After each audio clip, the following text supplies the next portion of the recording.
പിന്നെ പറയുന്ന ആള് ഭയങ്കര സ്പീഡാണല്ലോ. പെട്ടെന്ന് ഇങ്ങോട്ട് പണിക്ക് പോവാളേ. അതെ, നേരം വൈകുകയാണെങ്കിൽ ഇന്ന് വരാൻ നിക്കണ്ട, നാളെ വന്നാ മതി. അയ്യോ, നാളെ വരാൻ പറ്റത്തില്ല. നാളെ തമ്പി സാറിന്റെ വീട്ടില് കോൺക്രീറ്റ്. എന്നാ മറ്റന്നാ വന്നാ മതി. മറ്റന്നാ ഒട്ടും പറ്റത്തില്ല. ബ്ലോക്ക് ഓഫീസിലെ രവിയണ്ണ ഇല്ലേ, അങ്ങേരെ വീടിന്റെ തറ കോൺക്രീറ്റ് ചെയ്യണോ. എന്നാ നിങ്ങൾ വരണ്ട. വരണ്ട്. അപ്പൊ ഞാൻ പിന്നെ നിന്നെ എങ്ങനെ കാണും? യോ, വരാതിരിക്ക എന്തെങ്കിലും ചെയ്യണ്ട സുനിയേട്ടാ. അല്ല ഗിരിയ പോവല്ലേ? എന്താ?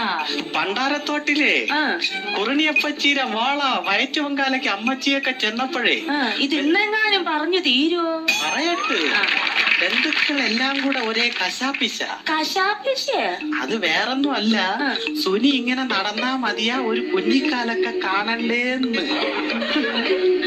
ആ ചോദിച്ചവരോട് ചെന്ന് പറയണം, സുനിയുടെ ഭാര്യയ്ക്ക് ദൈവശക്തി ഒന്നുമില്ല ദിവ്യഗർഭം ഉണ്ടാക്കാൻ.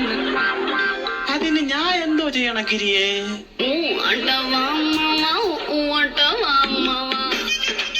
ചേട്ടപ്പ എന്തിനു പോണ്? പണി ചെയ്യാൻ പോണ്. പണി ചെയ്യണം.